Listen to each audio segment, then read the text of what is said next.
Okay, I have pictures too of the baby. I brought all my pictures from my office. Good. Yay. Okay. I don't have him. I wish I had him here with me, but hopefully the pictures will be the second best thing.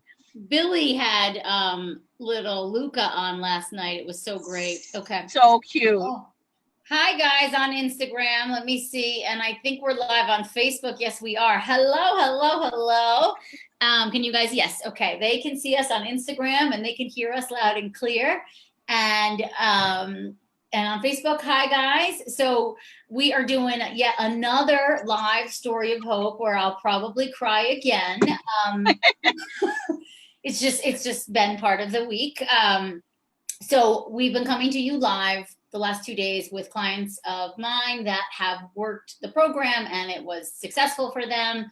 And today, we have Janielle, who I had the honor of working with personally, as well as my associate Heather in our Nyack clinic. So I always say your name wrong. It's Janielle, right? It's just like Danielle with a J. Janielle. I don't know why I call her Janielle, but it's not right. Everybody does. Everybody does. Sorry, honey. That's okay. And so anyway, why don't you share a little bit of your story? I'll let you take the lead here. Tell us what was going on for you a couple years ago. Yeah. So I was a little late to the marrying game. I got married at 39, which I had been engaged and then lived a whole nother life after I got engaged and met my husband at 36, got married at 39. And then, immediately started trying to get pregnant, never thinking there would be a problem, other than maybe the fact that I was a little older. And, tried for a good few months, nothing happens. Then I sought the help of a fertility specialist and did, I believe, 7 IUIs and nothing happened. Not a pregnancy, not a miscarriage, nothing, which I feel blessed that I didn't have a miscarriage. However, not getting pregnant and seeing those big fat negatives every month was very frustrating. Yeah, it really did. And then I sought the assistance of a medical doctor who happened to be an acupuncturist. Saw her for a couple of months, felt really very little change in anything, kept doing, Clomid and whatever, letrozole, and nothing was working, trying on her own, nothing was working. Then a friend of a friend, actually Jen Harrington. Yes, I was speaking to a bunch of women who I was like not close with, but comfortable enough to share my story with. And I had been trying for probably about a year and a half at that point. And she said, I saw Aimee Raupp for acupuncture, not for fertility. However, she helps all these women who have fertility challenges. Why don't you call her? And literally the next day I called you and started, got it in with Heather very soon afterwards. Started going for treatment, which her treatment had so much of a different impact on me than the other acupuncture treatment I had gone to previously. I just started to feel better. I had lots of body aches. I had, my digestion was off. I had horrendous PMS. Mm-hmm. All of that started to resolve, which was great. And then, Heather was very gently trying to encourage me to make a lot of dietary changes. I read Amy's book, I remember, on the beach one summer. And, I implemented, the beauty product changes. I did those right away. That was a little less painful for me. So little by little, I redid my whole regimen. I used, went on the environmental working group for everything I used on my body, which was great. And that was very empowering. And then, through working with Heather, I started to tweak my diet a little bit, then started seeking, the help of other fertility specialists. Heather and Aimee together both guided me on asking for certain tests to be done. In fact, a lot of the autoimmune stuff, because I felt like looking at her case that she was an obvious autoimmune case and no one was looking at that. So that's just a projection. Yeah, so I had to basically beg this doctor to do an autoimmune panel on me. She didn't want to do it. We almost had a fight, honestly. She was like, you've never had a miscarriage. You have no reason to have this. And I was like, well, my acupuncturist suspects I might have one of the clotting factors because I bruise very easily. She was like, well, you're here. I guess we'll do it. So it turned out they found 4 things wrong with me in that autoimmune panel. So my thyroid was off. With RA, right? Didn't you have rheumatoid factor? Yeah. I have a rheumatoid factor. I have one of the clotting factors, not the like not that one. I think. Yeah. I have the lupus anticoagulant factor. Lupus, one of the two of those. One is positive, one is negative. Then I had just general inflammation. I had high ANA levels. So there were like 4 or 5 things going wrong with me. Meanwhile, other fertility specialists that I had seen were like, well, you're just old, basically. You're old, you're in premenopause, what can I tell you? We have a very slim chance of getting pregnant. And, I didn't believe that, but part of me did. So that was hard. Yeah, you were scared. You were sad. I was scared. Yeah, definitely. I started to think about adoption and, maybe just a life without children and, what that would be like. And then I think the turning point for me was I went to this fertility specialist who basically said, you're in menopause. Yeah. Who shall remain nameless, who is a very, very kind-hearted, nice person, nice guy. Basically was like, you're barking up the wrong tree. You have a less than 1% chance of getting pregnant on your own. You have a less than 5% chance of getting pregnant with IVF. So don't bother, because I don't want to waste your money because I don't have insurance coverage for IVF. So he was basically like, I won't even do IVF for you because you have no coverage for it. It makes no sense. And I got upset, but then I sort of got pissed at the same time. And I was like, you know what? I'm going to do this full force, the natural way. I gave up on fertility treatment 100%. And I literally took like a year off to just do diet changes, to just live my life, enjoy my husband, enjoy, my freedom. And what were those changes? Because was a little resistance to some of the dietary changes in the beginning. For sure. And we would try and and I gave up the gluten. That was easier for me. So after probably 6 months with Heather, I gave up gluten completely. Mm-hmm. And I started to feel better for sure. Yeah. But the dairy was very hard for me. The sugar was very hard for me. So I held on to those a little bit longer than I should.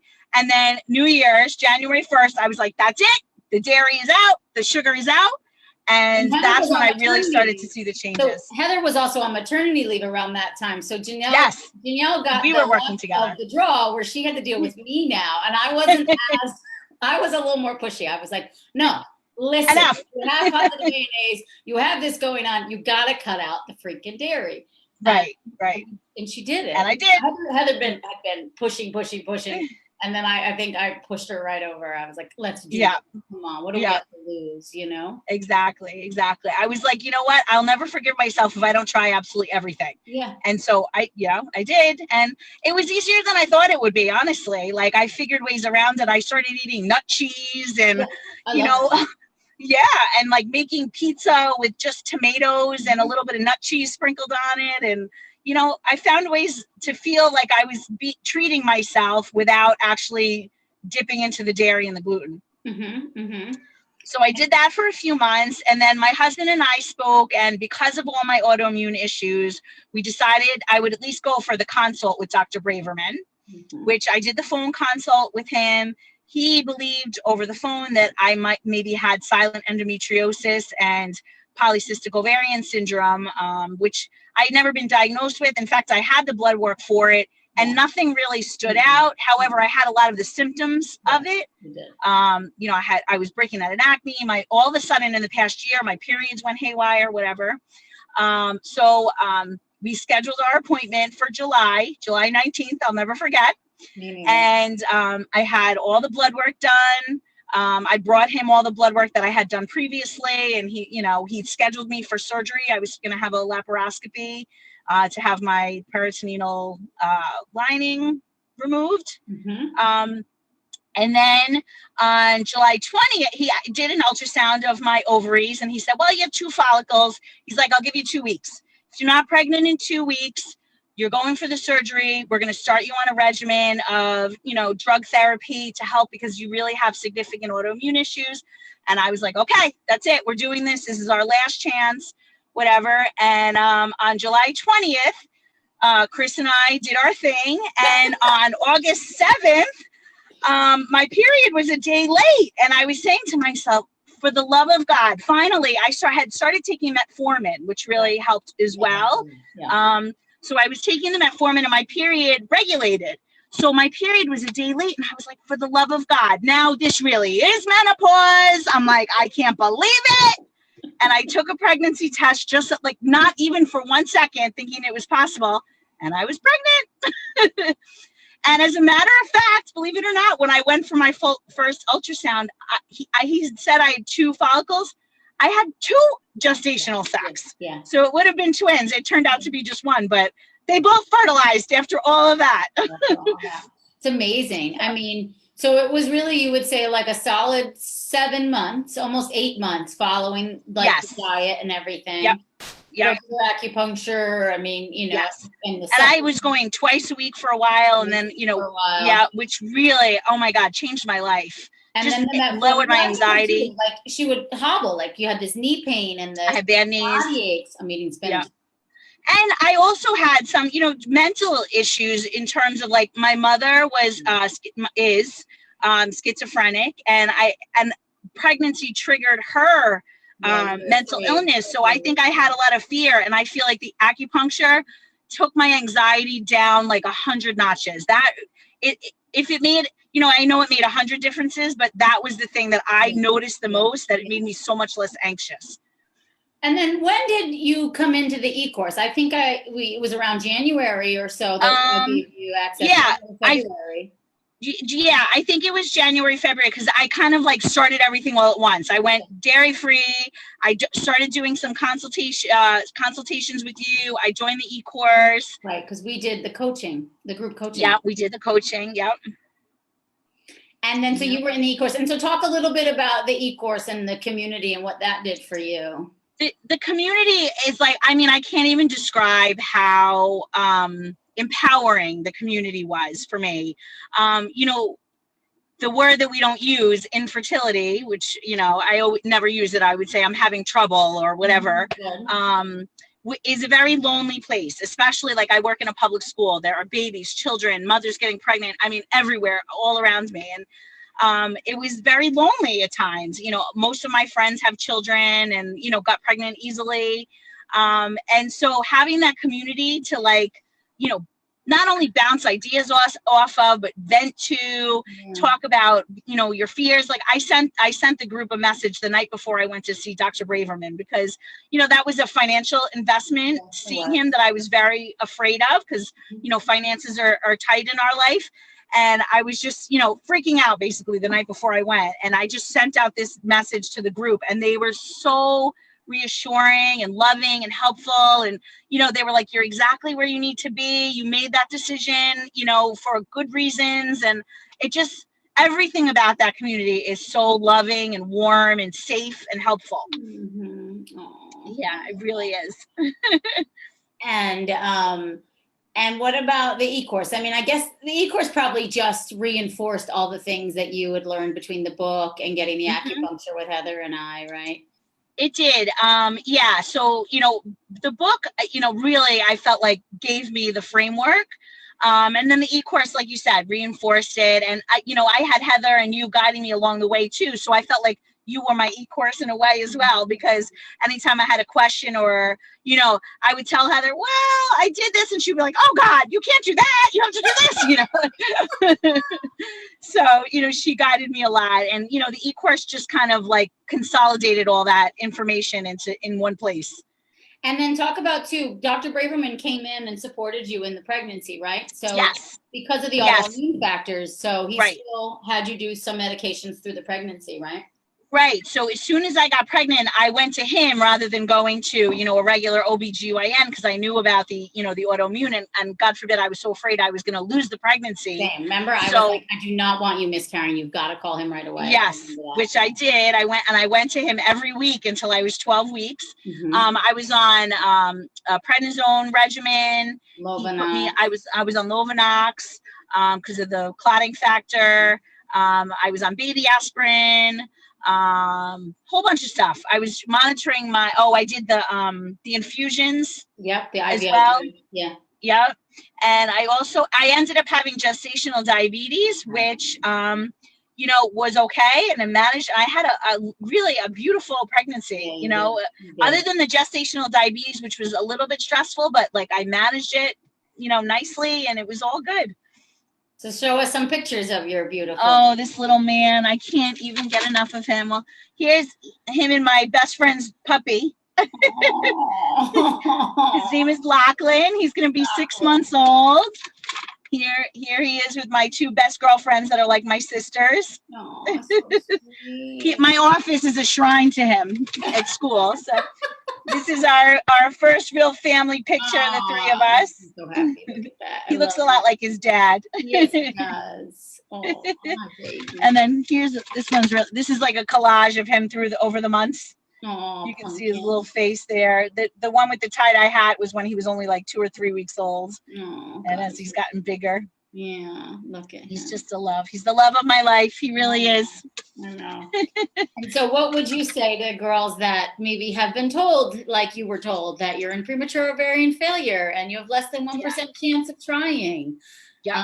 Your odds are very grim. Yeah, I mean, I feel like the thing that I learned more than anything from you and from, you know, just this whole process and from Heather is that, you know, we really have to be our own advocates. Nobody knows our health better than we do. You know, I don't care how many degrees they have, and, you know, and I respect their knowledge, I respect their education and all of that, but nobody knows your body like you do. So, you know, like if you know that there's something else going on, there probably is something else going on. Like I knew I wasn't in menopause. Like there were so many other factors that showed me I wasn't. So I needed to just get to the bottom of that. And like I feel for, you know, I've had friends at work and stuff that have gone through similar challenges that have taken the more, you know, Western approach to things. And it's like they'll do cycle after cycle after cycle after cycle, and every cycle is the same medication and the same protocol. And like if it's not working, why do you keep doing it? That's what and the doctors tell them that's what they should do, and that frustrates me. So like I felt like for me, every month that didn't work, we did something a little different. Like you know, like I eliminated the dairy, I tried the metformin, you know, like when it wasn't working, we didn't keep at it. We tweaked it until I found what did work. Well, that's it. Like insanity is doing the same thing over and over again and expecting different results, right? And that's what you see. I mean, I see that all the time, that even if you do wind up doing fertility treatments, like even with you, you know, in all honesty, it was the last thing on my mind that she was going to get pregnant naturally. I thought we're going to do the surgery, then we're going to do an IVF, and she's going to get quality embryos. Yep. But that the work we've been doing is giving her the best odds to recover fast from the surgery, to have minimal endo when they go in for the surgery, and that we're going to make really good quality eggs. I mean, that's kind of where my head was at. The getting pregnant naturally was obviously. I mean, I never in a million years. I was 42 and I turned to 43 the month after my son was born. So never in a million years that I think I would get pregnant on my own with all the factors that I had. Yeah. And how many years of trying total? It was what? 3 years total, but I didn't start till I was 39. So, you know, But it's like everything you did was in such preparation, you know, and I mean, I had another girl in the group, Mary, we've talked about her a lot. She's actually, so she got good quality embryos. They were waiting in between to do the transfer because the same thing, I suspected autoimmune. I really wanted her to follow the diet. So for 3 solid months, she followed the diet, and then accidentally at the age of 41, got pregnant naturally.